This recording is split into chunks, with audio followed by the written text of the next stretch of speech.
വരുന്ന നിയമസഭാ തിരഞ്ഞെടുപ്പിൽ കോൺഗ്രസിന് ജയിക്കാനുള്ള പ്രതിപക്ഷ നേതാവ് വി.ഡി. സതീശൻ തയ്യാറാക്കിയ പ്ലാൻ 63ക്ക് ഹൈക്കമാൻഡ് പിന്തുണ നൽകിയതായി അറിയുന്നു.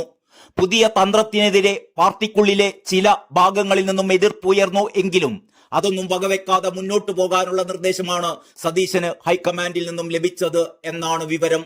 വി.ഡി. സതീശനും തന്റെ നിലപാട് ഹൈക്കമാൻഡിനെ അറിയിച്ചിരുന്നു.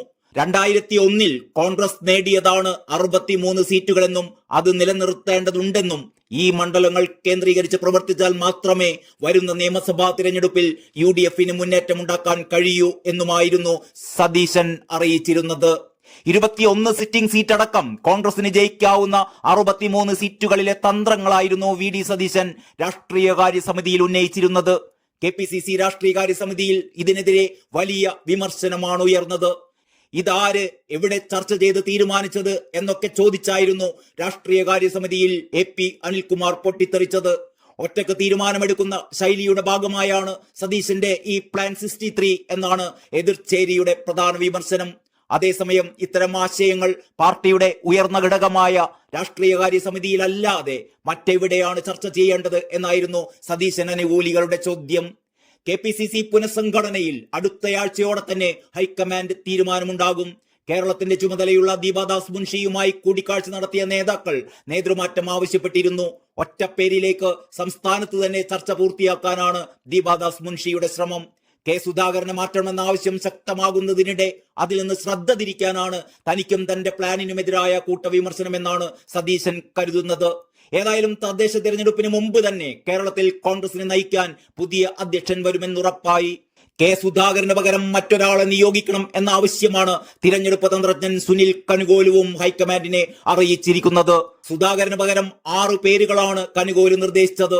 കഴിഞ്ഞ നിയമസഭാ തിരഞ്ഞെടുപ്പിലെ കനത്ത തിരിച്ചടിക്ക് പിന്നാലെയാണ് കെ സുധാകരൻ സംസ്ഥാന അധ്യക്ഷനാകുന്നത്. പ്രതിപക്ഷ നേതൃസ്ഥാനത്തേക്ക് ഗ്രൂപ്പിനതീതമായി വി.ഡി. സതീശനും എത്തിച്ചേർന്നു. പാർട്ടിയിൽ ഐക്യം കൊണ്ടുവരാനും കോൺഗ്രസിനെ കൈപിടിച്ചുയർത്താനും ലക്ഷ്യം വെച്ചായിരുന്നു ഈ പുതിയ ഭാരവാഹികളെ നിയമിച്ചിരുന്നത്. പക്ഷേ ഇരുവരും തമ്മിലുള്ള അധികാര വടംവലിയാണ് പിന്നീട് കോൺഗ്രസിൽ കണ്ടത്. ഇരു നേതാക്കളും പരസ്യമായി കൊമ്പുകോർക്കുന്ന സാഹചര്യങ്ങൾ പല ആവർത്തിയുണ്ടായി. പുതുപ്പള്ളി തിരഞ്ഞെടുപ്പിലെ ചാണ്ടിയുമ്മന്റെ വിജയത്തിന് ശേഷം നടത്തിയ പത്രസമ്മേളനത്തിൽ ഇരുവരും തമ്മിൽ മൈക്കിനു വേണ്ടി കടിപിടി കൂടിയ സംഭവങ്ങളെല്ലാം വലിയ പരിഹാസത്തിന് തന്നെ കാരണമായിരുന്നു. നേതാക്കളുടെ ഐക്യമില്ലായ്മയാണ് ഇത്തരത്തിലുള്ള പ്രവൃത്തികളെന്ന് പാർട്ടിയിൽ തന്നെ പലരും അടക്കം പറഞ്ഞു.